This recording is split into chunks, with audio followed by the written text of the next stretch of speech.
بسم اللہ الرحمن الرحیم۔ السلام علیکم ناظرین، آپ سن رہے ہیں اپنا پسندیدہ یوٹیوب چینل شام کی چائے۔ شام کی چائے میں جناب طاہر جاوید مغل صاحب کے ہاتھ سے لکھی ہوئی کتاب الاؤ انگارے آنچ یہ اختتام پذیر ہے۔ آج ہم آپ کو اس کی آخری کہانی سنہرے خواب سنائیں گے، تو لیجئے شروع کرتے ہیں۔ برساتی نالے میں پانی کا بہاؤ کافی تیز تھا۔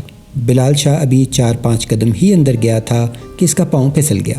ہمارے منہ کھلے کے کھلے رہ گئے، لیکن پھر خوش قسمتی سے وہ سنبھل گیا اور تیزی سے باہر نکل آیا۔ دونوں سپاہی زور زور سے ہنسنے لگے۔ میرے ہونٹوں پر بھی مسکراہٹ بکھر گئی۔ اس نے بڑے یقین سے کہا تھا کہ نالے کو بآسانی پار کیا جا سکتا ہے۔ اس کا خیال تھا کہ سپاہی محمد حسین اس کی باتوں میں آ کر گھوڑا پانی میں ڈال دے گا، لیکن وہ بھی ایک کایاں تھا۔ اس نے کہا تھا، شاہ صاحب آپ تو اس علاقے کے کیڑے ہیں، یہاں کی اونچ نیچ سے آپ سے زیادہ واقف کون ہوگا؟ بلال شاہ جوش میں آ کر گھوڑے سے اترا تھا، لیکن نالے میں اترتے ہی اسے ہوش آ گئی تھی۔ اب وہ بڑے اطمینان سے گھاس پر بیٹھا اپنی جوتی میں سے پانی نکال رہا تھا۔ میرے ساتھ دونوں سپاہی بھی گھوڑوں سے اتر آئے تھے۔ گھوڑوں کو نزدیکی درخت سے باندھ کر وہ بلال شاہ کے پاس جا بیٹھے۔ میں نے بوٹ اور پیٹی کھول دی اور ایک درخت سے ٹیک لگا کر آرام کرنے لگا۔ کل صبح امرتسر سے ایک قاصد کے ہاتھ ایس پی صاحب نے مجھے خط بھیجا تھا۔ اس خط میں انہوں نے علاقے کے ایک بااثر جاگیردار چودھری سنگرام کی کچھ مشکلات بیان کی تھیں۔ انہوں نے لکھا تھا کہ بوٹا سنگھ نام کا ایک مفرور مجرم جاگیردار کی اکلوتی لڑکی کے پیچھے پڑا ہوا ہے۔ وہ اسے 2 بار اٹھانے کی کوشش کر چکا ہے، تاحال وہ ان لوگوں کو دھمکیاں دے رہا ہے۔ چودھری سنگرام ایس پی کا دوست تھا، اس لیے ایس پی صاحب نے خاص طور پر مجھے جاگیردار کے ہاں بھیجنے کا فیصلہ کیا تھا۔ اس خط میں انہوں نے لکھا تھا، نواز خان، میری نظر میں اس کام کے لیے تم سے بہترین کوئی آدمی نہیں ہے۔ مجھے معلوم ہے تمہارے جانے سے کچھ عرصے کے لیے رامپورہ تھانے کی کارکردگی پر اثر پڑے گا، لیکن جو کام میں تمہیں سونپ رہا ہوں یہ بھی بہت اہم ہے۔ تم اپنے ساتھ 10-15 یا جتنے بھی آدمی چاہو لے جا سکتے ہو، لیکن جاگیردار کی کوئی شکایت نہیں ہونی چاہیے۔ اگر بوٹا سنگھ حویلی میں داخل ہونے کی کوشش کرے تو اسے بچ کر نہیں جانا چاہیے۔ میں نے جیب تھپک کر خط کی موجودگی کا اندازہ لگایا، ایک نظر نالے کی طرف دیکھا اور آنکھیں میچ کر لیٹ گیا۔ مجھے معلوم تھا 2-3 گھنٹے سے پیشتر نالہ ہمیں اپنے اندر سے گزرنے کی اجازت نہیں دے گا۔ جب میں اٹھا گھڑی 3 بجے کا وقت دکھا رہی تھی۔ میں اپنے اندازے کے عین مطابق 2.5 گھنٹے سویا تھا۔ دونوں سپاہی اور بلال شاہ ابھی تک بے خبر سوئے ہوئے تھے۔ میں نے نالے کی طرف دیکھا، پانی کافی حد تک اتر چکا تھا، لیکن بادل جو بارش رکنے کے بعد چھٹ گئے تھے اب پھر گھر گھر کر آنے لگے تھے۔ میں نے بلال شاہ اور دونوں سپاہیوں کو جگایا۔ تھوڑی دیر بعد ہم نالہ پار کر کے گھوڑے بھگاتے ہوئے جاگیردار کے گاؤں روپ نگر کے راستے پر جا رہے تھے۔ ایس پی صاحب کے خط کے مطابق آج رات پھر بوٹا سنگھ کی آمد کا خطرہ تھا۔ مجھے ہدایت کی گئی تھی کہ میں شام سے پہلے روپ نگر پہنچ جاؤں۔ ہم نے کافی کوشش کی، لیکن روپ نگر سے کوئی 10 کوس ادھر ہی ہمیں اندھیرا پڑ گیا۔ جس وقت ہم روپ نگر پہنچے رات کے 11 بج چکے تھے۔ بارش اور کیچڑ کی وجہ سے ہمارا اور گھوڑوں کا برا حال تھا۔ جاگیردار کی بلند و بالا حویلی کے سامنے چند افراد ملے۔ ان کے ہاتھوں میں بندوقیں اور برچھیاں تھیں اور وہ تیز تیز باتیں کر رہے تھے۔ مجھے اندازہ ہوا کہ تھوڑی دیر پہلے یہاں کچھ ہو چکا ہے۔ ہم نے ایک آدمی کے ہاتھ اندر اطلاع بھجوائی۔ تھوڑی دیر میں ایک لمبا تڑنگا شخص باہر نکلا، عمر کوئی 25-26 سال کی ہوگی۔ آؤ بادشاہو، اس نے مجھے دیکھ کر مصافحے کے لیے ہاتھ بڑھایا۔ بڑی دیر کی مہرباں آتے آتے۔ وہ حلیے سے دیہاتی لیکن لب و لہجہ سے پڑھا لکھا شخص دکھائی دیتا تھا۔ ہمیں ساتھ لے کر وہ حویلی میں داخل ہوا۔ حویلی کے در و دیوار جاگیردار کی عمارت کی گواہی دے رہے تھے۔ میں نے اتنے ٹھاٹھ باٹھ کی بہت کم حویلیاں دیکھی ہیں۔ ہمیں لے کر وہ نوجوان ایک بڑے کمرے میں داخل ہوا۔ کمرے میں صوفوں کے اوپر کئی آدمی بیٹھے تھے۔ فرش پر قیمتی قالین بچھا ہوا تھا۔ دیواروں پر بندوقیں، کلہاڑیاں وغیرہ لٹکی ہوئی تھیں۔ جنگلی جانوروں کے حنوط شدہ سر بھی نظر آ رہے تھے۔ سامنے دیوار پر شاید کسی چیتے کی کھال آویزاں تھی۔ اس کھال کے عین نیچے مزین کرسی پر جاگیردار سنگرام سنگھ بیٹھا تھا۔ 2 آدمی اس کے قدموں میں بیٹھے تھے۔ ایک کالا بھجنگ پہلوان نما شخص اس کے پیچھے برچھی تھامے مؤدب کھڑا تھا۔ دونوں سپاہی اور بلال شاہ باہر ٹھہر گئے۔ میں اندر داخل ہوا۔ میرے ساتھ آنے والا نوجوان میرے بوٹوں کی طرف دیکھ رہا تھا۔ بوٹ کیچڑ میں لتھڑے ہوئے تھے۔ میں اس کا اشارہ سمجھ گیا، وہ شاید مجھے بوٹ اتارنے کے لیے کہہ رہا تھا۔ میں نے تسموں کی طرف ہاتھ بڑھایا ہی تھا کہ جاگیردار کرسی سے اٹھ کر تیزی سے میری طرف بڑھا۔ کیا کرتے ہو جناب؟ اس نے خوش دلی سے میرا بازو تھامتے ہوئے کہا۔ تم تو ہمارے حاکم ہو، کھلے دل سے اندر آؤ۔ اس نے گرم جوشی سے مصافحہ کیا اور مجھے صوفے پر بیٹھنے کے لیے کہا۔ رسمی گفتگو کے بعد میں نے جاگیردار سے صورتحال کے بارے میں پوچھا۔ وہی لمبا تڑنگا نوجوان پھر بولا، آپ بالکل وقت پر آئے ہیں جناب، ڈاکوؤں کو بھگا دیا ہے ہم نے۔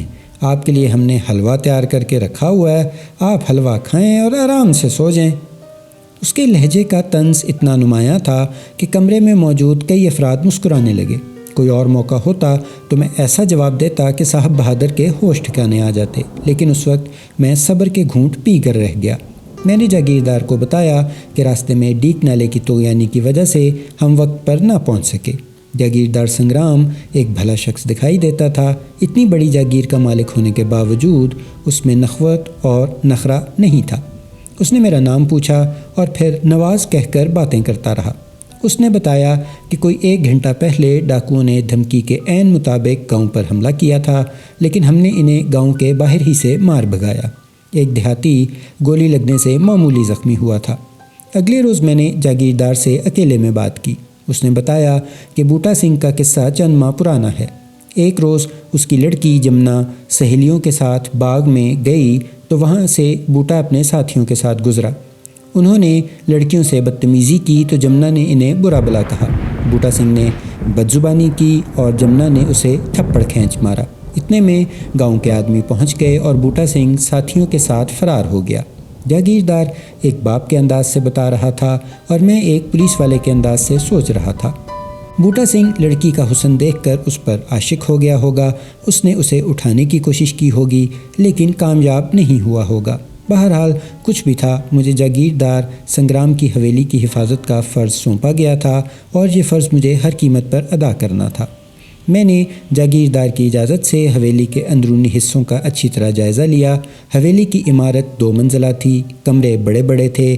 ان کی آرائش سے اندازہ ہوتا تھا کہ حویلی کے مکین کچھ زیادہ نہیں تو کچھ پڑھے لکھے ضرور ہیں۔ خاص طور پر جاگیردار کا کمرہ بالکل شہری انداز سے سجا ہوا تھا۔ اس کے پلنگ کے پاس چند کتابیں بھی دھری تھیں۔ عمارت کے عقب میں 4 دیواری کے اندر زمین کا ایک کافی بڑا قطعہ خالی پڑا تھا۔ شاید مکینوں کی خواہش یہاں تالاب وغیرہ بنانے کی ہو، لیکن پھر اتنے ماڈرن پن کی انہیں شاید ہمت نہ ہوئی ہو۔ بائیں طرف ایک قطار میں ملازموں کی کوٹھریاں نظر آ رہی تھیں۔ عمارت کے سامنے والے حصے میں ایک چھوٹا سا مندر اور مندر کے ساتھ ایک باغ تھا۔ اس کے بعد میں نے حویلی کے محلِ وقوع کا جائزہ لیا، بیرونی حد بندی دیکھی اور اپنے دونوں رائفل بردار سپاہیوں کو نگرانی پر لگا دیا۔ 2-3 دن گزر گئے، کوئی خاص واقعہ پیش نہیں آیا۔ اپنے لیے میں نے حویلی کا سامنے والا حصہ منتخب کیا تھا۔ حویلی کے گیٹ کے قریب ہی میرے لیے کمرے کا انتظام کیا گیا تھا۔ میں کمرے کے باہر کرسی ڈلوا کر بیٹھ جاتا اور بلال شاہ سے گپ شپ لڑاتا رہتا۔ بلال شاہ فالتو کہہ لیجئے کہ ریلو کٹا تھا، کبھی وہ میرے پاس آ بیٹھتا اور کبھی سپاہیوں کی طرف چلا جاتا۔ ایک روز شام کے وقت وہ میرے پاس آیا تو کہنے لگا، خان صاحب ادھر بائیں نکڑ میں کچھ گڑبڑ ہے، محمد حسین کا خیال ہے کہ کوئی آدمی باغ میں چھپا ہوا ہے۔ میں نے بلال شاہ کو واپس بھیج دیا اور خود چہل قدمی کے انداز میں چلتا ہوا باغ کی طرف گیا۔ شام ہو چکی تھی اور آہستہ آہستہ اندھیرا گہرا ہو رہا تھا۔ ایک نوکرانی سر پر ایک بڑا تھال رکھے حویلی کے اندر داخل ہو رہی تھی۔ شاید تندور سے روٹیاں لگوا کر آئی تھی۔ میں اسے نظر انداز کرتا ہوا باغ میں داخل ہو گیا۔ باغ میں اندھیرا زیادہ محسوس ہو رہا تھا۔ مالٹے اور سنترے کے پودوں میں سے گزرتا ہوا میں مندر کی جانب گیا۔ ایک جگہ پتھر کے بینچ پر وہی لمبا تڑنگا نوجوان بیٹھا تھا۔ اب میں اس کے بارے میں اچھی طرح جان چکا تھا۔ اس کا نام منوج تھا۔ یہ جاگیردار کا بھتیجا تھا۔ تھوڑا بہت پڑھا ہوا بھی تھا۔ جاگیردار کے ہاں اس کا کافی آنا جانا تھا، لیکن اس وقت وہ اکیلا نہیں تھا۔ اس کے ساتھ ایک لڑکی بھی تھی۔ لڑکی کی عمر 20-22 سال کی ہوگی۔ اس نے کڑھائی والا ریشمی لاچا اور قمیص پہن رکھی تھی۔ گلے میں ہار اور ہاتھوں میں سونے کی چوڑیاں بھی نظر آ رہی تھیں۔ اسے دیکھتے ہی میری نظر سب سے پہلے اس کی ناک پر اٹک گئی۔ اس نے ناک میں بڑی خوبصورت نتھنی پہن رکھی تھی۔ مجموعی طور پر لڑکی خوبصورت تھی۔ میں اسے دیکھتے ہی پہچان گیا۔ یہ جاگیردار کی بیٹی جمنا تھی۔ اسی پر بوٹا سنگھ عاشق ہوا تھا۔ میں نے معذرت کے لہجے میں کہا، منوج باؤ یہ آپ ہیں؟ میں نے سمجھا پتہ نہیں کون ہے۔ میں واپسی کے لیے مڑا، اتنے میں منوج کی آواز سنائی دی، بادشاہ اپنے کام سے کام رکھا کرو، آپ کی ڈیوٹی رات کو ہے، رات کو سونے سے بہتر ہے کہ دن میں سو لیا کریں۔ مجھے ایک دم غصہ آ گیا۔ لڑکی کی موجودگی میں سخت بات کہنی میں نے مناسب نہیں سمجھی۔ باؤ منوج، میں نے دھیمے لہجے میں کہا، مجھے جو ذمہ داری لگائی گئی ہے اس میں رات اور دن کی شرط نہیں ہے۔ ذمہ داری؟ کیا ذمہ داری؟ منوج آگ بگولا ہو گیا۔ لڑکی بھی کڑی نظروں سے میری طرف دیکھ رہی تھی۔ ہم لوگ اپنی حفاظت کر سکتے ہیں، ہمیں تمہاری سرکاری بندوقوں کی ضرورت نہیں ہے۔ پھر وہ لڑکی سے مخاطب ہو کر بولا، جمنا، تایا جان نے خام خواہ کا خرچہ کیا ہے ان لوگوں پر، کرائے کے ہاتھوں نے بھی کبھی کسی کی حفاظت کی ہے؟ صاحب بہادر، تم حد سے بڑھ رہے ہو، میں نے ذرا سخت لہجے میں کہا۔ اتنے میں جمنا بڑے ناز و انداز سے اٹھی اور آہستہ آہستہ چلتی ہوئی میرے قریب آ گئی۔ تنگ قمیض میں اس کا بدن پھٹ پڑنے کو بے قرار تھا۔ میرے سامنے پہنچ کر اس نے دونوں ہاتھ کولہوں پر رکھے۔ نصف آستین میں اس کے خمیدہ بازو بڑے پرکشش دکھائی دے رہے تھے۔ اب اس کی آنکھوں میں تلخی کی جگہ شوخی نظر آ رہی تھی۔ بڑی ملائمت سے بولی، جناب تھانے دار صاحب، لڑائی جھگڑا چھوڑ دیں، ادھر ذرا روشنی میں بیٹھ کر اپنی پستول صاف کر لیں۔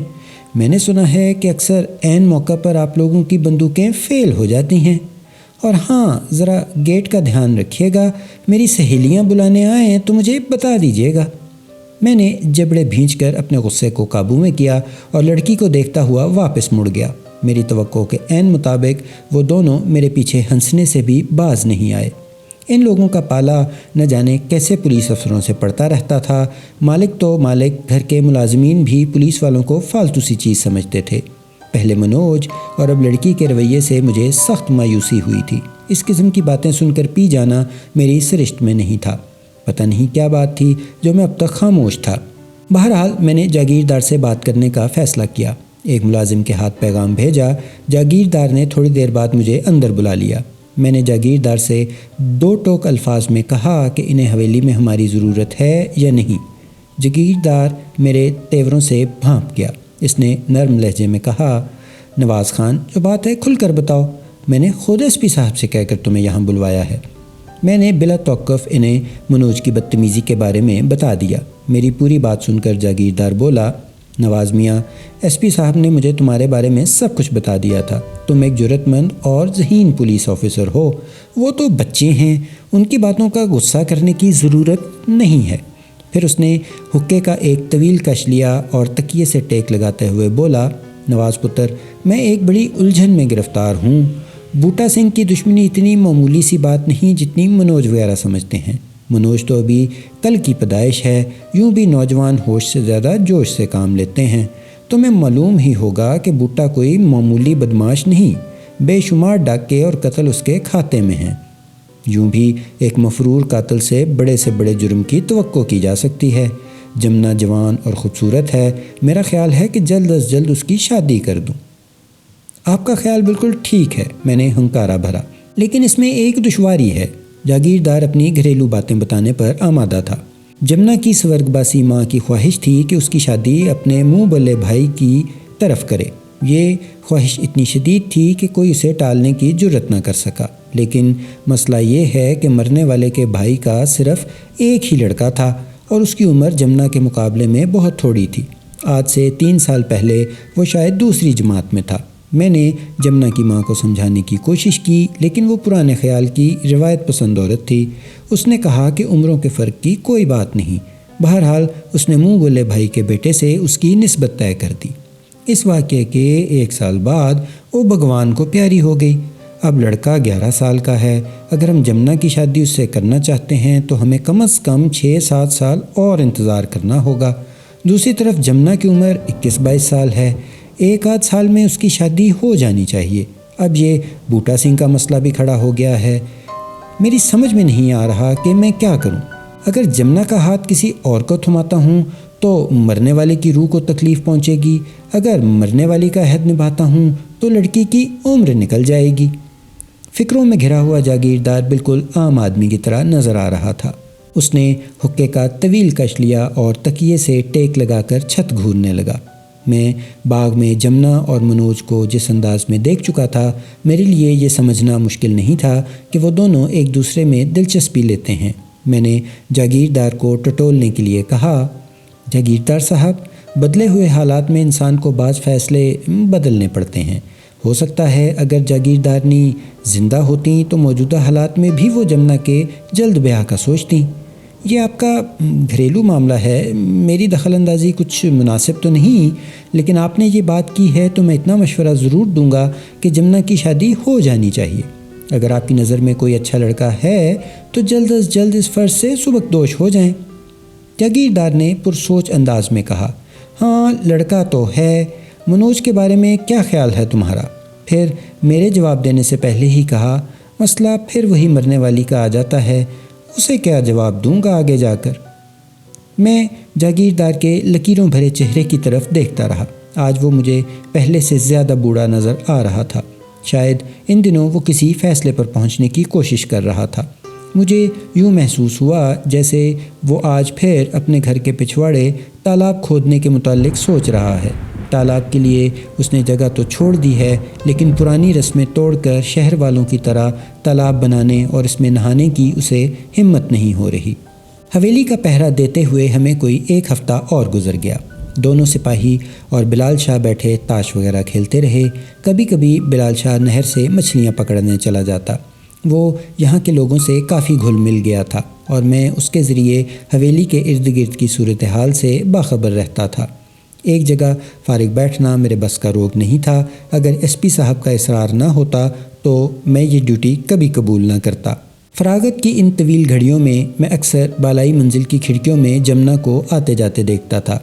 وہ ہر وقت اپنی سہیلیوں کے ساتھ ہنسی مذاق اور کھیل کود میں مصروف رہتی تھی۔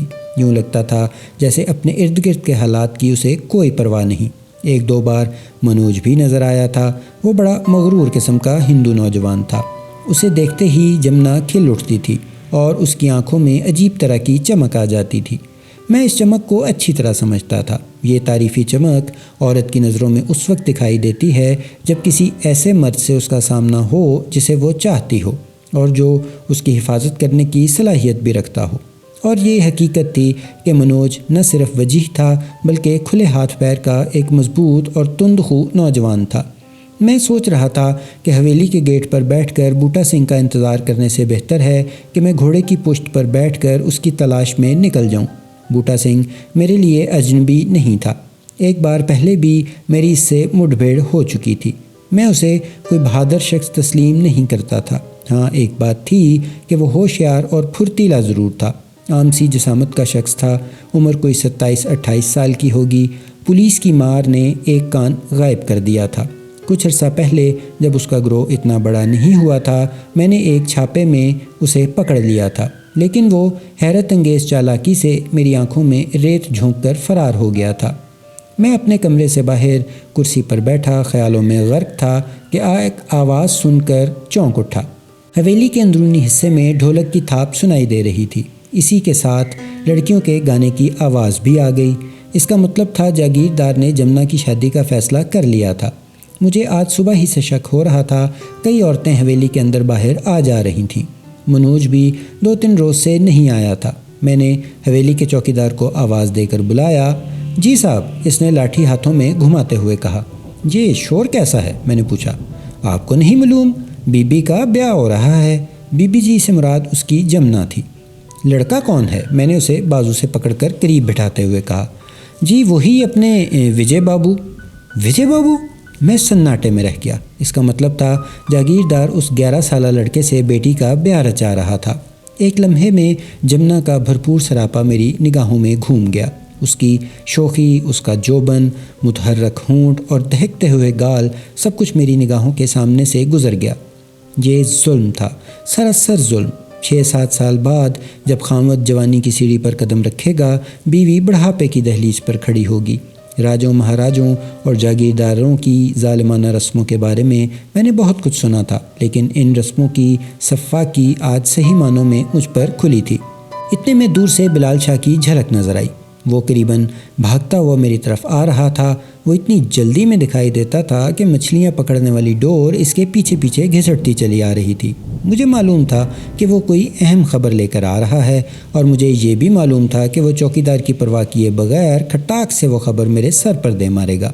میں خود ہی چوکیدار کے قریب سے اٹھ کر اس کی طرف چلا گیا۔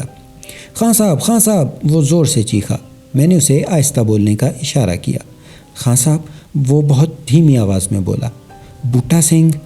میں نے اسے آرام سے پوری بات بتانے کو کہا۔ بلال شاہ نے بتایا کہ ابھی بوٹا سنگھ اور اس کے مسلح ساتھی سانڈنیوں پر سوار پل کی طرف گئے ہیں۔ بلال شاہ کے مطابق ان کے ارادے خطرناک نظر آتے تھے۔ ایک لمحے میں میرا خیال جمنا کی شادی کی طرف چلا گیا۔ کہیں وہ لوگ… ہاں، یہ ہو سکتا تھا۔ میں نے سپاہیوں کو فوراً گھوڑے تیار کرنے کا حکم دیا۔ اتنے میں جاگیردار بھی حویلی کے اندرونی دروازے سے باہر نکل آیا۔ کیا بات ہے پتر نواز، کدھر کا ارادہ ہے؟ اس نے پوچھا۔ میں جلدی سے اسے ایک طرف لے گیا۔ جاگیردار صاحب، میرے ایک آدمی نے ابھی بوٹا سنگھ کو نہر کے پل کی طرف جاتے ہوئے دیکھا ہے۔ میرا اندازہ ہے کہ وہ آپ کے داماد کو نقصان پہنچانے کا ارادہ رکھتا ہے۔ آپ کے آدمیوں کا ہمارے ساتھ ہونا ٹھیک نہیں۔ آپ بے فکر رہیں، میں دوپہر ڈھلے تک اس کی مشقیں کس کے آپ کے پاس لے آؤں گا۔ جاگیردار کو تسلی دے کر میں اپنے تینوں آدمیوں کے ساتھ بوٹا سنگھ کے تعاقب میں روانہ ہو گیا۔ جلد ہی ہمیں کچے راستے پر سانڈنیوں کے پاؤں کے نشانات مل گئے۔ بلال شاہ کے مطابق وہ کوئی 6 آدمی تھے اور 3 کے پاس رائفلیں بھی تھیں۔ نہر کے پل پر پہنچ کر ہمیں اندازہ ہوا کہ بوٹا سنگھ کا رخ جمنا کے سسرالی گاؤں کی طرف ہی ہے۔ ہماری رفتار میں مزید تیزی آ گئی۔ کوئی 2 کوس گھوڑے دوڑانے کے بعد ہمیں اپنے سامنے سانڈنی سواروں کی اڑائی ہوئی دھول نظر آنے لگی۔ شدید گرمی اور تپتی ہوئی دوپہر میں یہ دھول کسی صحرائی بگولے کی طرح نظر آ رہی تھی۔ جو ہی ہم ایک ویران رہٹ کے قریب سے گزرے، 6-7 نقاب پوش پاس کی جھاڑیوں سے گھوڑے دوڑاتے ہوئے برآمد ہوئے اور ہم پر حملہ آور ہو گئے۔ ان کا انداز تو ایسا ہی تھا کہ جیسے ہمیں رونتے ہوئے گزر جائیں گے، اور وہ ایک حد تک کامیاب بھی ہو گئے تھے۔ بلال شاہ سمیت دونوں سپاہی لاٹھیوں کی ضربیں کھا کر گھوڑوں سے نیچے گر گئے تھے، لیکن میں چونکہ ذرا آگے تھا اس لیے ان کی زد سے محفوظ رہا۔ یہ کچھ سوچنے کا نہیں، کرنے کا وقت تھا۔ میں نے گھوڑے کو تیزی سے واپس موڑا۔ ریوالور میں اپنے ہاتھ میں لے چکا تھا۔ میں نے مڑتے ساتھ ہی دیکھ لیا کہ صرف 2 آدمیوں کے پاس رائفلیں ہیں۔ میں نے قریب والے شخص پر 2 فائر کیے۔ ریوالور کی سبک رفتار گولیاں دھماکوں سے اس کے بازو اور چھاتی میں گھس گئیں۔ دوسرے شخص نے رائفل سیدھی کی ہی تھی کہ نیچے گرے ہوئے بلال شاہ نے اچھل کر رائفل تھام لی۔ پھر ایک زوردار جھٹکے سے اس نے اس سے رائفل چھین لی۔ رائفل ہاتھ سے جاتے دیکھ کر سارے گھڑ سوار بلال شاہ کی طرف لپکے۔ اس سے پہلے کہ وہ برچھیاں استعمال کرتے، میں ہوائی فائر کرتے ہوئے زور سے گرجا، خبردار، جان سے مار دوں گا۔ حملہ آور ٹھٹکے۔ اتنے میں بلال شاہ بندوق سنبھال چکا تھا۔ اب ایک طرف سے وہ بندوق اور دوسری طرف سے ریوالور کی زد میں تھے۔ زخمی شخص گھوڑے پر اوندا پڑا تھا اور اس کا گھوڑا بگٹٹ بھاگا جا رہا تھا۔ باقی 6 آدمی ہراساں نظروں سے ہماری طرف دیکھ رہے تھے۔ ان میں سے ایک ڈیل ڈول سے سرگنا معلوم ہوتا تھا۔ میں نے ریوالور کا رخ اس کی پیشانی کی طرف کرتے ہوئے کہا، پگڑی ہٹاؤ چہرے کے اوپر سے۔ وہ گمسم کھڑا رہا۔ میں نے پھر تہمکانہ لہجے میں اپنا فکرہ دہرایا۔ اس کا ہاتھ پھر بھی پگڑی کی طرف نہیں گیا۔ ایک ساتھ کے لیے میری نظر دوسرے افراد کی طرف اٹھی کہ آنکھوں میں چمک سی لہرا گئی۔ غیر ارادی طور پر میں نے اپنا سر ایک جانب جھکایا اور کوئی چیز سنسناتی ہوئی میرے کان کے نزدیک سے گزر گئی۔ حملہ آوروں کے سرغنہ نے تاک کر میرے اوپر برچھی پھینکی تھی۔ جب میں نے اس کی طرف دیکھا، اس کا گھوڑا برق رفتاری سے میری طرف بڑھ رہا تھا۔ نقاب پوش کا یہ وار اپنی مثال آپ تھا۔ ایک لمحے میں نہ صرف اس نے مجھ پر برچھی پھینک دی تھی، بلکہ اتنی تیزی سے گھوڑے کو ایڑ لگائی تھی، اور گھوڑے نے بھی اتنی تیزی سے اپنے سوار کا ساتھ دیا تھا کہ مجھے ریوالور استعمال کرنے کی مہلت نہیں ملی۔ میں جب خود کو گھوڑے کی زد سے بچا کر سنبھلا تو گھوڑا 20-25 گز آگے جا چکا تھا۔ میں نے 2 گولیاں چلائیں۔ ایک گولی گھوڑے کی پشت پر لگی، لیکن سوار محفوظ رہا۔ بلال شاہ بندوق ہاتھوں میں تھامے تذبذب کے عالم میں کھڑا تھا۔ میں نے اس سے بندوق لے کر 2 گولیاں اور چلائیں، لیکن حملہ آور دور نکل چکے تھے۔ ایک لمحے کے لیے میں نے ان کے تعاقب کا سوچا، لیکن پھر میرا دھیان بوٹا سنگھ کی طرف چلا گیا۔ سانڈنی سواروں کا دور دور تک پتہ نہیں تھا۔ اگر ہم گھڑ سواروں کے تعاقب میں نکل جاتے تو بوٹا سنگھ کا وار چلنا یقینی تھا۔ سپاہی محمد حسین کا بازو اتر گیا تھا، بلال شاہ کا سر بھی پھٹ گیا تھا، لیکن میں نے پھر بھی بغیر مرم پٹی کے انہیں سانڈنی سواروں کے پیچھے چلنے کا حکم دیا۔ پوری رفتار سے گھوڑے بھگاتے ہوئے جب ہم کوئی آدھے گھنٹے بعد مادھو پور میں داخل ہوئے تو بوٹا سنگھ اپنا کام کر کے جا چکا تھا۔ جاگیردار کے داماد یعنی نوعمر وجے کو اغوا کر لیا گیا تھا۔ وجے کے باپ نے ہمیں روتے ہوئے جو تفصیلات بتائیں ان سے معلوم ہوا کہ بوٹا سنگھ نے یہ کام بڑی صفائی سے بغیر خون خرابے کے کیا تھا۔ اس کے ساتھی گاؤں سے باہر موجود رہے تھے۔ وجے گلی میں کھیل رہا تھا، بوٹا سنگھ اسے ورگلا کر گاؤں سے باہر لے آیا تھا، جہاں سے وہ لوگ اسے آگے لے گئے تھے۔ کھیتوں میں کام کرنے والے مزدوروں نے وجے کے گھر والوں کو اس کی اطلاع دی تھی۔ میں نے گاؤں سے چند آدمیوں کو ساتھ لیا اور فوراً بوٹے کی تلاش میں روانہ ہو گیا۔ شام تک ہم نے کئی جگہ چھاپے مارے لیکن مجرموں کا کوئی سراغ نہیں ملا۔ میں جاگیردار کے کمرے میں داخل ہوا تو منوج وہاں موجود تھا۔ 2-3 اور آدمی بھی سر جھکائے خاموش بیٹھے تھے۔ وجے کے اغوا کی خبر انہیں مل چکی تھی۔ جاگیردار نے مجھے بیٹھنے کا اشارہ کیا۔ میں نے انہیں مختصر لفظوں میں بتایا کہ کس طرح راستے میں کچھ آدمیوں نے ہم پر ہلہ بول دیا تھا اور ہم مجرموں کا تعاقب جاری نہ رکھ سکے۔ منوج خاموشی سے میری باتیں سن رہا تھا، لیکن مجھے معلوم تھا کہ اس کے اندر لاوا پک رہا ہے۔ میرے خاموش ہوتے ہی بولا، تھانے دار جی، آپ زندگی میں کسی جگہ وقت پر بھی پہنچے ہیں کہ نہیں؟ جاگیردار نے مداخلت کرتے ہوئے کہا، بھئی وہ بتا تو رہا ہے کہ کچھ لوگوں نے پولیس پارٹی کو راستے میں روک لیا تھا۔ یہ سب باتیں ہیں، منوج آگ بگولا ہو کر بولا۔ ان کو کس حکیم نے کہا تھا کہ بغیر کسی کو بتائے اکیلے ہی بوٹا سنگھ سے نمٹنے چلے جائیں؟ ہماری رئیس عزت بھی خاک میں ملا دی ان لوگوں نے۔ میں نے مجرموں سے چھینی ہوئی بندوق اس کے سامنے کرتے ہوئے کہا، یہ بندوق اور میرے آدمیوں کے پھٹے ہوئے سر کیا یہ بتانے کے لیے کافی نہیں ہے کہ میں سچ کہہ رہا ہوں؟ یہ سب چال بازیاں ہوتی ہیں پولیس والوں کی، منوج نے پھنکار کر کہا اور پیر پٹکتا ہوا باہر نکل گیا۔ میں نے بھی کچھ سنا اور کچھ کہنا مناسب نہیں سمجھا اور اٹھ کر باہر آ گیا۔ میرا خیال تھا کہ ایس پی صاحب سے رابطہ قائم کروں اور ان سے کہوں کہ مجھے چوکیداری کے اس فرض سے سبکدوش کر دیں۔ میں ایک عملی آدمی تھا، فراغت مجھے کاٹنے کو دوڑتی تھی۔ دوسری طرف میں دیکھ رہا تھا کہ منوج کا اس حویلی میں کافی اثر و رسوخ ہے اور وہ مجھے پسند نہیں کرتا۔ بہتر یہی تھا کہ میں واپس چلا جاؤں، لیکن ایک چیز ایسی تھی جو مجھے بار بار اپنا ارادہ تبدیل کرنے پر مجبور کر رہی تھی۔ میرا یہ شک روز بروز پختہ ہو رہا تھا کہ بوٹا سنگھ لڑکی کو اغوا کرنا نہیں چاہتا۔ میں نے اب تک کے تمام واقعات کا بغور جائزہ لیا تھا۔ میرا دل کہتا تھا کہ اگر بوٹا سنگھ لڑکی کو اغوا کرنا چاہتا ہو یا اسے نقصان پہنچانا چاہتا ہو تو کامیاب ہو سکتا تھا، لیکن یوں لگتا تھا کہ جیسے وہ صرف ان لوگوں کو خوفزدہ کرنا چاہتا ہے۔ جب اس نے پہلی دفعہ حویلی پر ہلہ بولا تھا تو یہاں کے حفاظتی انتظامات نہ ہونے کے برابر تھے۔ بوٹا سنگھ چوری چھپے یا علل اعلان حویلی میں داخل ہو سکتا تھا، لیکن پہرے داروں کی معمولی مزاحمت پر وہ بھاگ گیا۔ صاف ظاہر تھا کہ اس کا منشا لڑکی کو اغوا کرنا نہیں تھا۔ پھر اس کا منشا کیا تھا؟ وہ جاگیردار کو خوفزدہ کر کے کیا حاصل کرنا چاہتا تھا؟ یہی پہلو میرے لیے پراسرار تھا۔ میں کتنی ہی دیر اس پہلو پر غور کرتا رہا، لیکن کوئی بات میری سمجھ میں نہیں آئی۔ میں نے سوچ بچار صبح پر ملتوی کی اور سو گیا۔ صبح ایک غیر مانوس شور سن کر میری آنکھ کھل گئی۔ میں کافی دیر تک سوتا رہا تھا۔ دھوپ کافی چڑھ آئی تھی۔ میں نے کمرے کی کھڑکی سے باہر دیکھا۔ حویلی کے وسیع و عریض صحن میں باغ کی جانب مجمع لگا ہوا تھا۔ 3 آدمی 2 عورتوں کو ہنٹروں سے پیٹ رہے تھے۔ ایک عورت ادھیڑ عمر اور دوسری نوجوان تھی۔ میرے دیکھتے ہی دیکھتے نوجوان عورت کی گود سے شیر خوار بچہ زمین پر گر پڑا، لیکن مارنے والوں نے اسے بچہ اٹھانے کی مہلت بھی نہیں دی۔ قریب ہی 3 آدمی نیم بے ہوشی کے عالم میں سسک رہے تھے۔ برآمدے کی سیڑھیوں پر منوج دونوں ہاتھ سینے پر باندھے کھڑا تھا۔ جاگیردار بھی پاس ہی موجود تھا۔ پھر جاگیردار نے ہاتھ کا اشارہ کیا۔ ہنٹر برسانے والے رک گئے۔ جاگیردار منوج سے باتیں کرتا ہوا حویلی کے اندر چلا گیا۔ میں جلدی کپڑے تبدیل کر کے باہر آیا۔ گاؤں والے زخمی عورتوں اور مردوں کو سہارا دیے خاموشی سے باہر جا رہے تھے۔ میرے پوچھنے پر بلال شاہ نے بتایا کہ جاگیردار کے استبل میں سے ایک قیمتی گھوڑی چوری ہو گئی ہے۔ ان لوگوں کو رسا گیری کے شبہ میں پیٹا جا رہا تھا۔ میرے پوچھنے پر اس نے بتایا کہ ان لوگوں سے کچھ بھی برآمد نہیں ہوا۔ تھوڑی دیر بعد جاگیردار کی طرف سے بلاوا آ گیا۔ میں اس وقت ناشتہ کر رہا تھا۔ ناشتہ کر کے میں اندر پہنچا تو جاگیردار سخت غصے میں نظر آ رہا تھا۔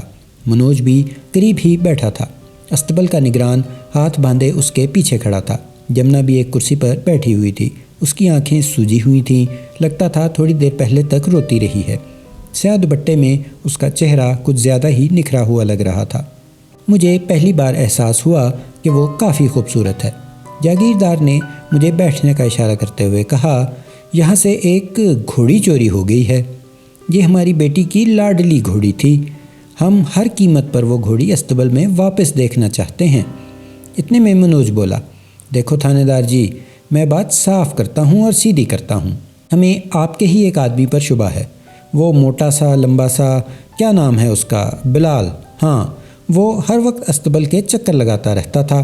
استبل کا چوکیدار گواہ ہے اس کی حرکتوں کا۔ کچھ بھی ہو، ہمیں شام تک گھوڑی واپس ملنی چاہیے، ورنہ… بس منوج صاحب، میں نے ہاتھ کے اشارے سے اسے چپ رہنے کو کہا۔ اب کوئی لفظ زبان سے نہ نکالنا۔ تم نے میرے آدمی پر نہیں، مجھ پر شک کیا ہے۔ چور کوئی بھی ہو، شام سے پہلے گھوڑی استبل میں پہنچ جائے گی۔ میں اٹھا اور تیزی سے چلتا ہوا باہر نکل آیا۔ خون کی گردش سے میری کن پٹیاں جل رہی تھیں۔ ان لوگوں نے ایک طرح سے مجھ پر چوری کا شبہ کیا تھا۔ میں جو اب تک چوروں ڈاکوؤں کے لیے دہشت کا نشان تھا، اس جاگیر میں آ کر خود چور ٹھہرایا جا رہا تھا، اور یہ سب منوج کا کیا دھرا تھا۔ مجھے اچھی طرح معلوم تھا، بنیے کے بیٹے، تم نے نواز خان سے ٹکر لی ہے، اب بھگتنے کے لیے تیار ہو جاؤ، میں نے دل میں سوچا۔ منوج کا ادھار چکانے سے پہلے مجھے جمنا کی گھوڑی برآمد کرنا تھی۔ میں جب کمرے سے باہر نکل رہا تھا، جمنا کی آواز سنائی دی تھی۔ وہ جاگیردار سے کہہ رہی تھی، پتا جی، آپ پھر اس تھانے بازار کی بات پر بھروسہ کر رہے ہیں؟ آپ اپنے آدمیوں سے گھوڑی تلاش کیوں نہیں کرواتے؟ اس کی یہ آواز میرے کانوں میں سیسا پگھلا رہی تھی۔ اتفاق ایسا ہوا تھا کہ ان لوگوں کے ذہن میں اب تک میرا کوئی اچھا تاثر قائم نہیں ہوا تھا۔ میں نے فیصلہ کیا کہ آج شام تک گھوڑی کو زندہ یا مردہ برآمد کر کے رہوں گا۔ میں جب باہر آیا، بلال شاہ میرے چہرے کے تاثرات دیکھ کر چونک گیا۔ وہ سمجھ گیا تھا کہ میں غصے میں ہوں اور اب کچھ ہونے والا ہے۔ میں نے اسے ساتھ لیا اور سیدھا استبل کی طرف چل دیا۔ استبل حویلی کے بالکل ساتھ ہی واقع تھا۔ اس وقت وہاں کوئی 30 گھوڑے گھوڑیاں موجود تھے۔ 2 ملازم ان کے آگے چارہ وغیرہ ڈال رہے تھے۔ میں نے گہری نظروں سے استبل کا معائنہ کیا۔ چور موقع واردات پر کوئی نہ کوئی نشان ضرور چھوڑتا ہے۔ ایک جگہ مجھے سیاہی مائل چپچپی سی شے فرش پر گری ہوئی نظر آئی۔ میں نے انگلی لگا کر سونگھا، اس میں سے ناگوار بو اٹھ رہی تھی۔ بلال شاہ گھوڑوں اور ان کی خوراک وغیرہ کے متعلق بہت کچھ جانتا تھا۔ میں نے مایا اس کے نتھنوں سے لگاتے ہوئے پوچھا، کیا ہے یہ؟ اس نے زور سے سانس اندر کی طرف کھینچا اور بولا، یہ دوائی ہے جی، مویشیوں کے زخموں پر لگاتے ہیں۔ ٹھیک ہے، میں نے جلدی سے کہا، ان تمام جانوروں کو دیکھو کہ کسی کو زخم تو نہیں؟ بلال شاہ جلدی جلدی استبل میں گھوم گیا۔ نہیں خان صاحب، اس نے آ کر بتایا۔ میرا دماغ تیزی سے کام کر رہا تھا۔ اس کا مطلب تھا گھوڑی چرائی نہیں گئی تھی، زخمی ہوئی تھی۔ اس کی مرہم پٹی کے لیے یہ دوائی استبل سے باہر لے جائی گئی تھی۔ اس بات کو جاگیردار سے چھپایا گیا تھا۔ کہیں یہ منوج کا کام تو نہیں؟ وہ اکثر استبل سے گھوڑے لے کر جاتا رہتا تھا۔ ہو سکتا ہے وہ گھوڑی لے کر گیا ہو، وہ زخمی ہو گئی ہو اور اس نے جاگیردار یا جمنا کے خوف سے اسے کہیں چھپا دیا ہو۔ یہ بہت ممکن تھا۔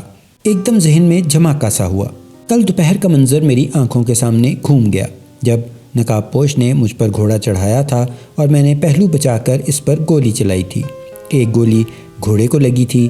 یقیناً یہ وہی گھوڑی تھی۔ اوہ میرے خدا، اس کا مطلب تھا منوج اور بوٹا سنگھ ساتھی تھے۔ میرا دل تیزی سے دھڑک رہا تھا۔ ذہن ایک لمحے میں کہیں سے کہیں پہنچ گیا۔ بلال شاہ منہ کھولے مجھے دیکھ رہا تھا۔ بلال، میں نے کھوئے ہوئے لہجے میں کہا، کل جو گھوڑی زخمی ہوئی تھی تمہیں یاد ہے؟ ہاں جی، سفید گھوڑی تھی، بلال شاہ نے کہا، اور پھر اس کی آنکھوں میں ایک دم حیرت نظر آنے لگی۔ اس نے غور سے میری طرف دیکھا۔ ہاں بلال شاہ، وہ گھوڑی اسی استبل سے گئی تھی۔ پھر میں نے بلال شاہ کو کہا کہ استبل کے نگران کو بلا لائے۔ تھوڑی دیر بعد نگران آ گیا۔ وہ ادھیڑ عمر کا ایک جہاں دیدہ شخص تھا۔ اس کے چہرے پر کسی قسم کا اضطراب یا خوف نہیں تھا۔ میں نے دونوں ملازموں کو باہر نکال کر استبل کا دروازہ بند کر دیا۔ دیکھو، جھوٹ بولنے سے کوئی فائدہ نہیں۔ ہمیں معلوم ہے تم نے زخمی گھوڑی کہاں چھپا رکھی ہے۔ جب تم استبل سے دوائی لے کر گئے تھے، میرا آدمی تمہارے پیچھے تھا۔ مجھے یہ بھی معلوم ہے کہ یہ سب کچھ تم اس کے کہنے پر کر رہے ہو، لیکن میں تمہاری زبان سے سننا چاہتا ہوں۔ نگران کی آنکھوں میں ہلکا ہلکا خوف نظر آ رہا تھا، لیکن بظاہر وہ پرسکون تھا۔ اس نے تمام واقعے سے مکمل لا علمی کا اظہار کیا۔ میں نے پھر کہا، دیکھو میاں، اگر تمہیں کسی کا خوف ہے تو دل سے نکال دو۔ اس حویلی میں انقلاب آنے والا ہے، اور جو نام تمہاری زبان پر ہے میں اچھی طرح جانتا ہوں۔ اب بے خطر ہو کر وہ نام بول دو، چلو شاباش۔ نگران پھر بھی خاموش رہا۔ میرا پارا ایک دم نقطۂ عروج پر پہنچ گیا۔ میں نے جھپٹ کر اس کے بال مٹھی میں جکڑ لیے، پھر ایک جھٹکے سے اسے اوندے منہ زمین پر گرا دیا۔ اس کی گردن قابو میں کر کے میں نے دونوں بازو پشت کی طرف موڑ دیے۔ چاقو نکالو بلال شاہ، میں نے شفاق لہجے میں کہا۔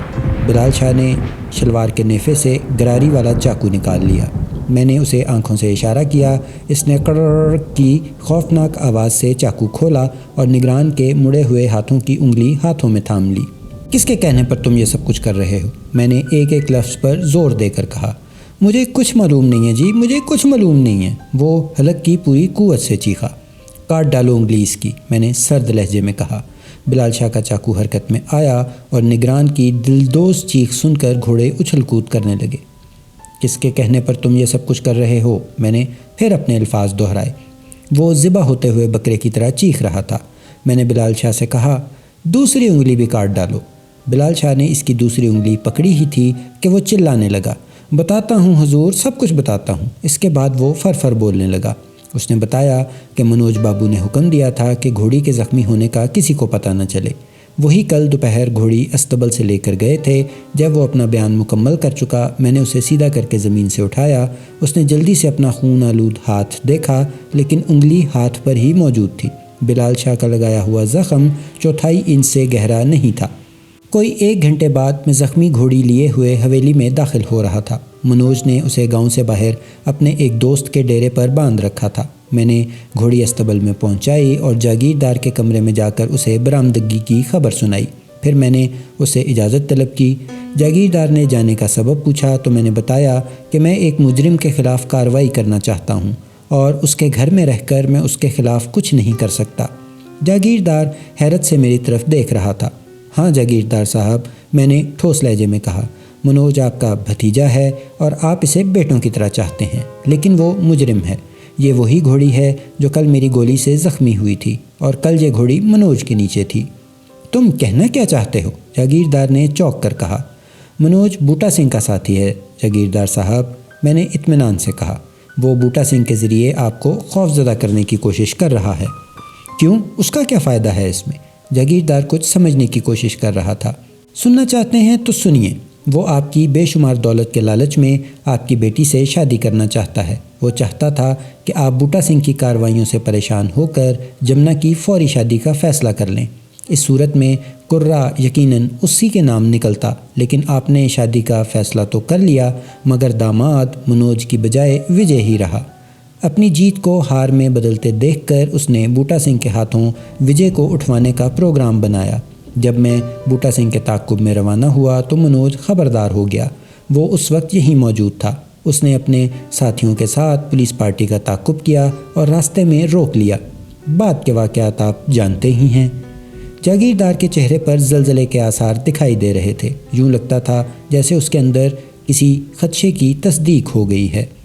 اسی شام حویلی میں زبردست طوفان آیا۔ جاگیردار نے مجھے منوج کو گرفتار کرنے کی اجازت تو نہیں دی، لیکن جب وہ حویلی میں آیا تو اسے دھکے دے کر باہر نکلوا دیا گیا۔ منوج نے حویلی کے دروازے پر کھڑے ہو کر بھگوان کی قسم کھائی کہ وہ مجھے زندہ نہیں چھوڑے گا۔ اس کا خیال تھا کہ اس کی بے عزتی کا ذمہ دار صرف میں ہوں۔ جاگیردار کو دل کا دورہ پڑا۔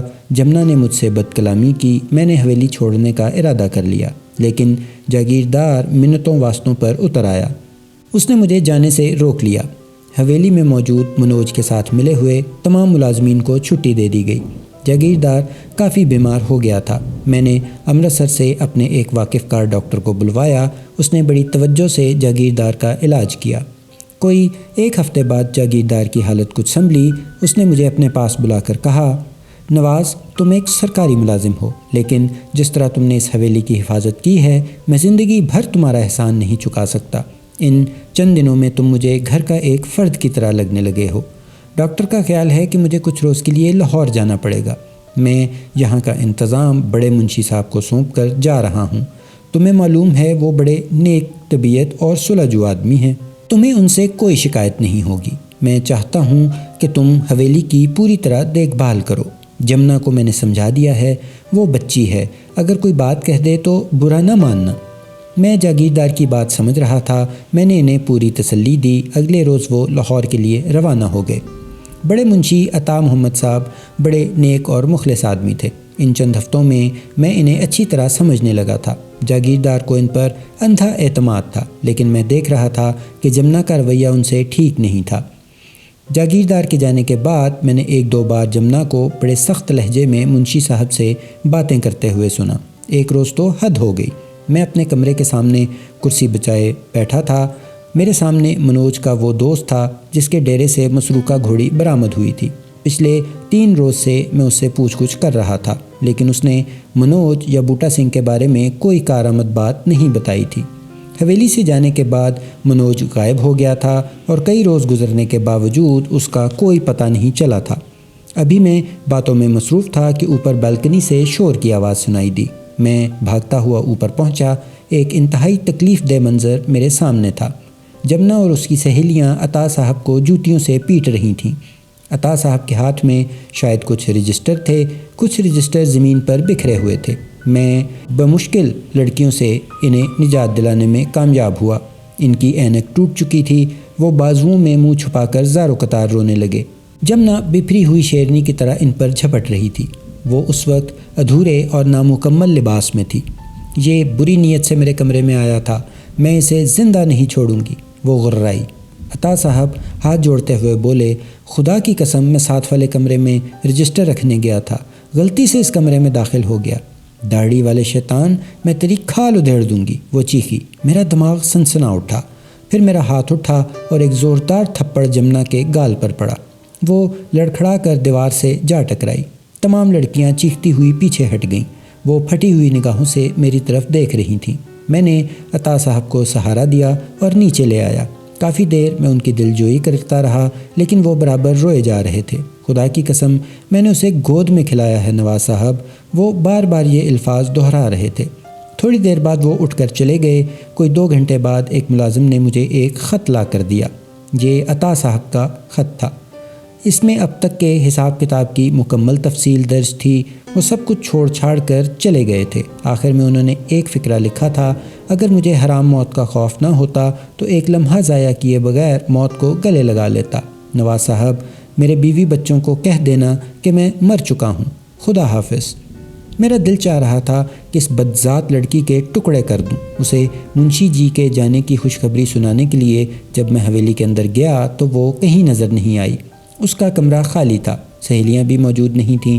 حویلی کی بوڑھی خادمہ نے بتایا کہ وہ ابھی کالو کے ساتھ سیڑھیاں اتر کر نیچے گئی ہے۔ کالو وہی پہلوان نما شخص تھا جو برچھی تھامے ہر وقت جاگیردار کے ساتھ رہتا تھا۔ میں سوچ رہا تھا کہ وہ اس کے ساتھ کہاں گئی ہے۔ پچھلے پہر تک جب لڑکی کی اطلاع نہیں ملی تو میرا ماتھا ٹھنکا۔ اس وقت مادھوپور تھانے کا انسپکٹر قربان علی بھی مجھ سے ملنے آ گیا۔ وہ وجے کے اغوا کی تفتیش میں مصروف تھا۔ اس نے کہا کہ ابھی تک لڑکے کا کوئی سراغ ہاتھ نہیں آیا۔ باتوں باتوں میں اس نے مجھے بتایا کہ حویلی کا ایک تانگا اسٹیشن جانے والے راستے پر جا رہا تھا۔ اس میں ایک لڑکی اور ایک موٹا سا شخص سوار تھے۔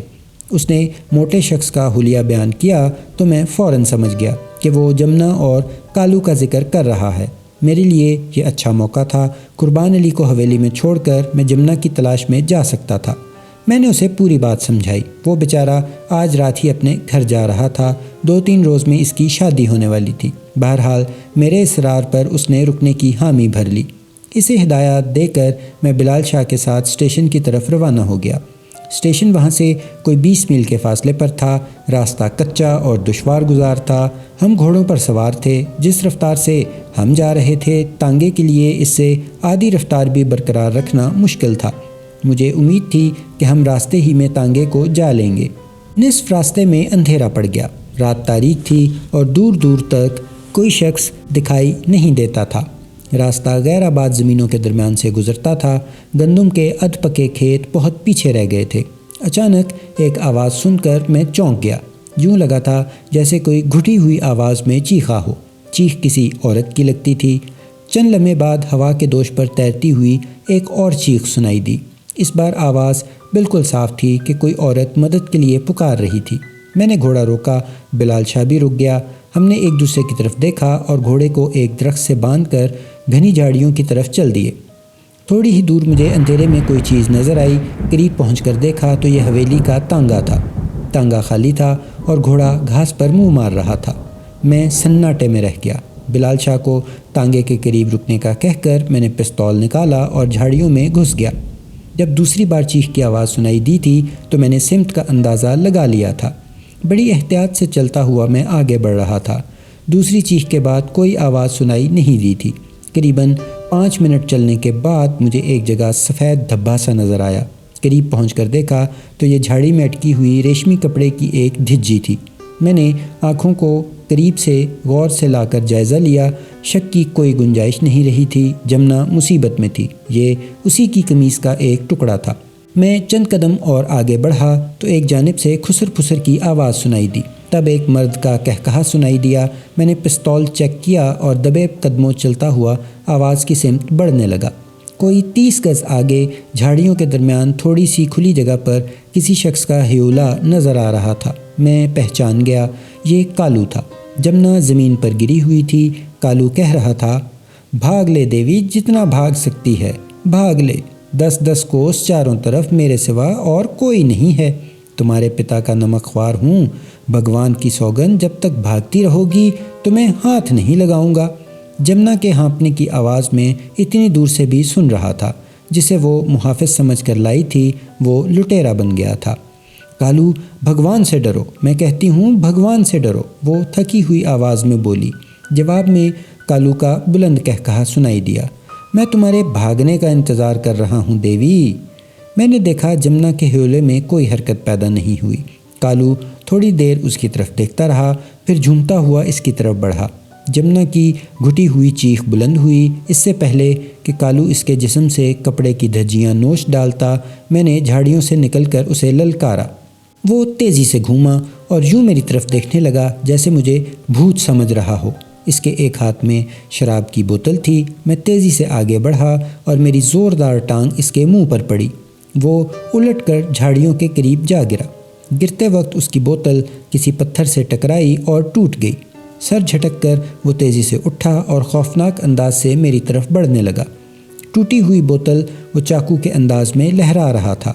میرے ہاتھ میں پکڑا ہوا پستول شاید اسے نظر نہیں آ رہا تھا۔ میں نے اسے تنبیہ کرتے ہوئے کہا، خبردار، میرے ہاتھ میں پستول ہے۔ لیکن میرا فکرہ مکمل ہونے سے پہلے ہی وہ اچھلا اور مجھے ساتھ لیتا ہوا زمین پر گر گیا۔ بائیں بازو میں شدید ٹیس محسوس ہوئی۔ ٹوٹا ہوا شیشہ ہڈی تک گوشت میں گھس گیا تھا۔ غصے سے بے قابو ہو کر میں نے سر کی زوردار ٹکر اس کے منہ پر ماری۔ اس کی گرفت ڈھیلی ہوئی اور میں نے اسے اٹھا کر نیچے کر لیا۔ تب مجھے احساس ہوا کہ میرے دونوں ہاتھوں میں پستول نہیں ہے۔ اس وقت کالو نے دونوں ٹانگیں میرے پیٹ پر جمائیں اور مجھے پیچھے کی طرف دھکیل دیا۔ میں جمنا کے قریب جا کر گرا۔ وہ اٹھ کر کھڑی ہو گئی تھی اور سہمی ہوئی یہ تماشا دیکھ رہی تھی۔ میرے کھڑے ہوتے ہی کالو پہلوان کے انداز میں اچھا اور اس کی دونوں ٹانگیں بھرپور قوت سے میرے سینے پر پڑی۔ میں جیسے اڑتا ہوا جھاڑیوں میں جا گرا۔ حریف توقع سے زیادہ طاقتور اور پھرتیلا تھا۔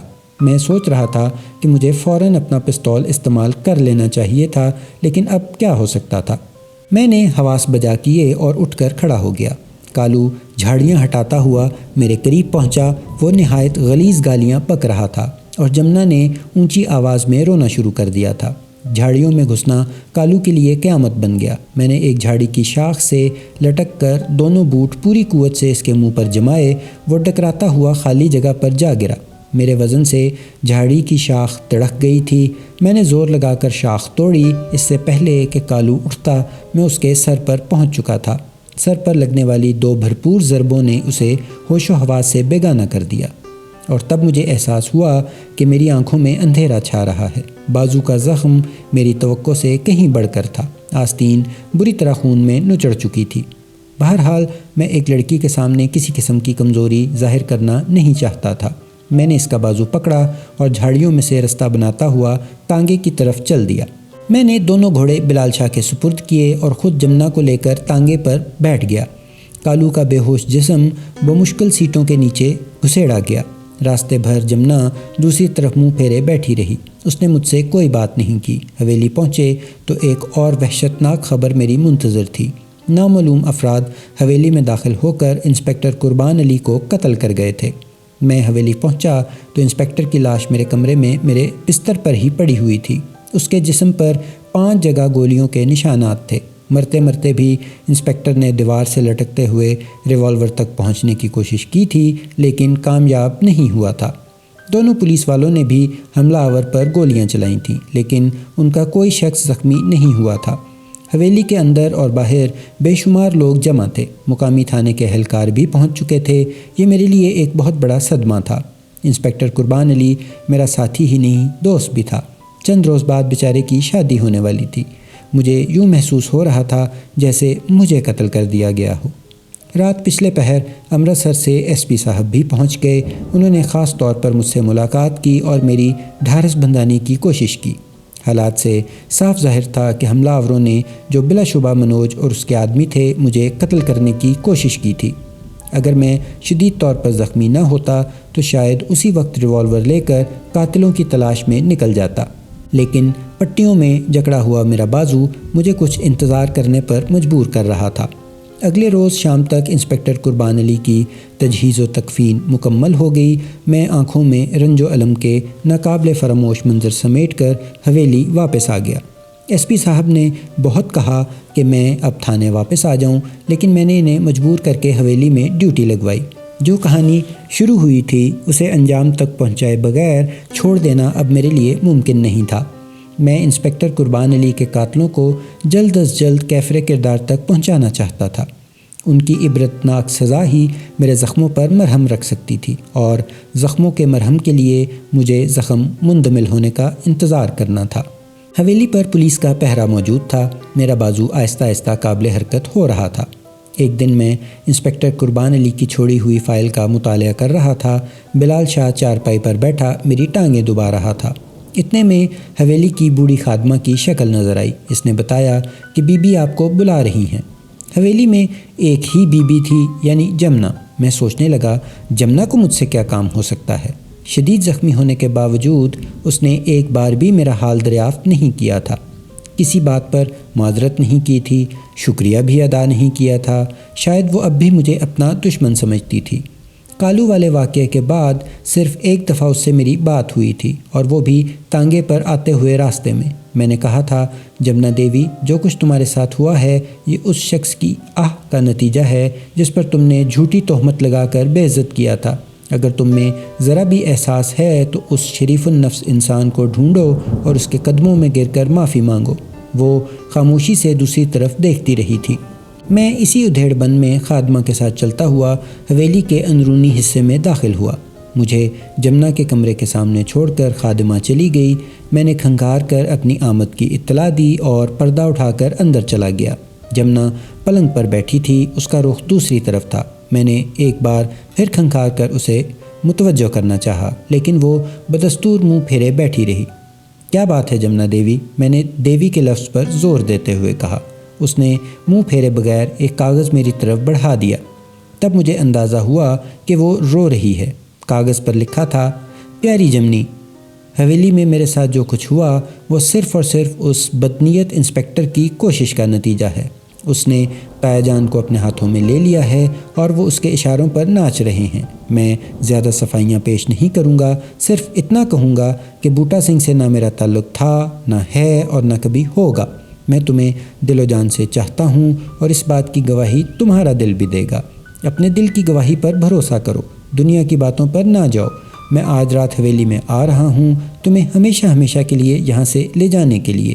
تم نے بڑی منشی کو نکال کر اچھا کیا ہے۔ اب تم آسانی سے اپنا حق اپنے ساتھ لا سکتی ہو۔ سامان باندھ کر تیار رہنا، میں آج رات تمہیں اس جہنم سے بہت دور لے جاؤں گا۔ اور ہاں، آج کی رات اس انسپکٹر کے بچے کی آخری رات ہوگی۔ اس دفعہ ہمارے پیار کا دشمن ہمارے انتقام سے نہیں بچ سکے گا۔